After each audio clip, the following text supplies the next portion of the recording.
ମହାତ୍ମା ଗାନ୍ଧୀ କେଉଁ ରାଜ୍ୟରେ ଜନ୍ମଗ୍ରହଣ କରିଥିଲେ?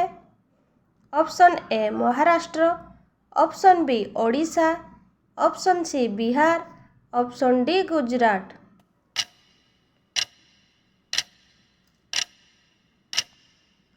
ଏହାର ସଠିକ୍ ଉତ୍ତରଟି ହେଉଛି ଅପସନ୍ ଡି ଗୁଜରାଟ। ପରବର୍ତ୍ତୀ ପ୍ରଶ୍ନ, କେଉଁ ମାଂସ ଖାଇଲେ ମଣିଷ ସବୁବେଳେ ସୁସ୍ଥ ରହିବ? ଅପସନ୍ ଏ ଛେଳି ମାଂସ, ଅପସନ୍ ବି ଗେଣ୍ଡା ମାଂସ, ଅପସନ୍ ସି କଚିଆ ମାଂସ, ଅପସନ୍ ଡି କୁକୁଡ଼ା ମାଂସ।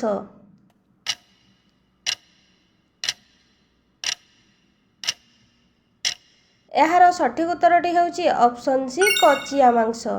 ପରବର୍ତ୍ତୀ ପ୍ରଶ୍ନ, କ'ଣ ଖାଇଲେ ମଣିଷର କିଡନୀ ଖରାପ ହୋଇଥାଏ? Option A pakhala, option B କଲରା, ଅପସନ୍ ସି ମାଛ, option D coffin.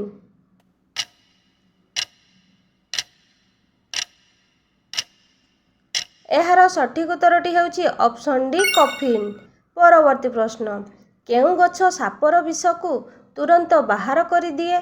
Option A ତୁଳସୀ ଗଛ, ଅପସନ୍ ବି କାଙ୍କଡ଼ ଗଛ, ଅପସନ୍ ସି ନିମ୍ବ ଗଛ, ଅପସନ୍ ଡି ବେଲ ଗଛ।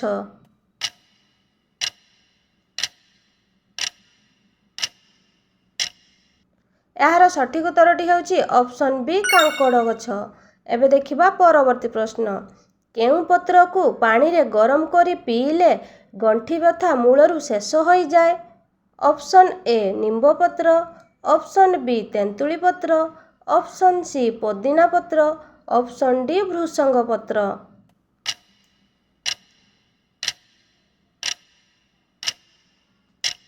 ଏହାର ସଠିକ୍ ଉତ୍ତରଟି ହେଉଛି ଅପସନ୍ ଡି ଭୃଷଙ୍ଗ ପତ୍ର।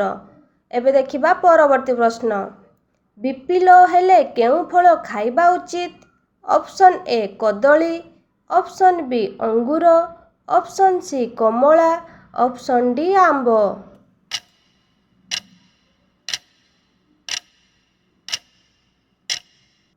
ଏହାର ସଠିକ୍ ଉତ୍ତରଟି ହେଉଛି ଅପସନ୍ ଏ କଦଳୀ।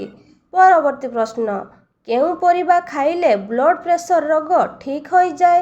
Option A tomato, option B କୁନ୍ଦୁରି, ଅପସନ୍ ସି ଗାଜର, ଅପସନ୍ ଡି ମୂଳା।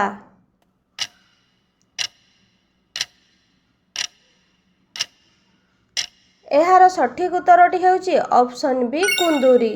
ପରବର୍ତ୍ତୀ ପ୍ରଶ୍ନ, ଦାନ୍ତ ମୂଳରେ କେଉଁ ପତ୍ର ଲଗାଇବା ଦ୍ୱାରା ଦାନ୍ତ ବିନ୍ଧା ଓ ମାଢ଼ି ଫୁଲା ତୁରନ୍ତ ଭଲ ହୋଇଯାଏ? ଅପସନ୍ ଏ ସଜନା ପତ୍ର, ଅପସନ୍ ବି ତୁଳସୀ ପତ୍ର, ଅପସନ୍ ସି କଲରା ପତ୍ର, ଅପସନ୍ ଡି ନିମ୍ବ ପତ୍ର।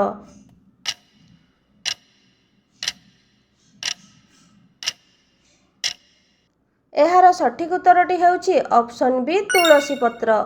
ଏବେ ଦେଖିବା ପରବର୍ତ୍ତୀ ପ୍ରଶ୍ନ, କେତେ ବର୍ଷ ପରେ ମଣିଷର ମସ୍ତିଷ୍କ ଦୁର୍ବଳ ହେବାକୁ ଲାଗିଥାଏ?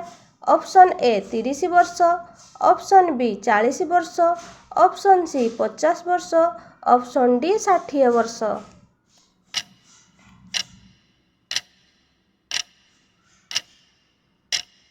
ଏହାର ସଠିକ୍ ଉତ୍ତରଟି ହେଉଛି ଅପସନ୍ ବି 40 ବର୍ଷ। ପରବର୍ତ୍ତୀ ପ୍ରଶ୍ନ, କେଉଁ ରସ ପିଇଲେ ବସ୍ରେ ଗଲାବେଳେ ବାନ୍ତି ହୁଏନି? ଅପସନ୍ ଏ ଅଦା ରସ, ଅପସନ୍ ବି ରସୁଣ ରସ, ଅପସନ୍ ବି ଆମ୍ବ ରସ, ଅପସନ୍ ଡି ଲେମ୍ବୁ ରସ।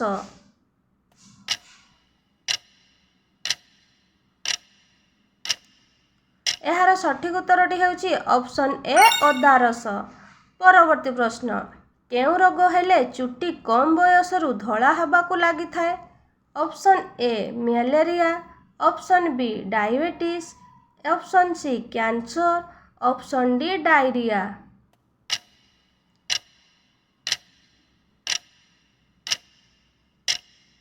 ଏହାର ସଠିକ୍ ଉତ୍ତରଟି ହେଉଛି ଅପସନ୍ ବି ଡାଇବେଟିସ୍। ପରବର୍ତ୍ତୀ ପ୍ରଶ୍ନ, ନରେନ୍ଦ୍ର ମୋଦି କେଉଁ ଜାତିର ଅଟନ୍ତି? ଅପସନ୍ ଏ ବଣିଆ, ଅପସନ୍ ବି ଚମାର, ଅପସନ୍ ସି ବ୍ରାହ୍ମଣ, ଅପସନ୍ ଡି ତେଲି।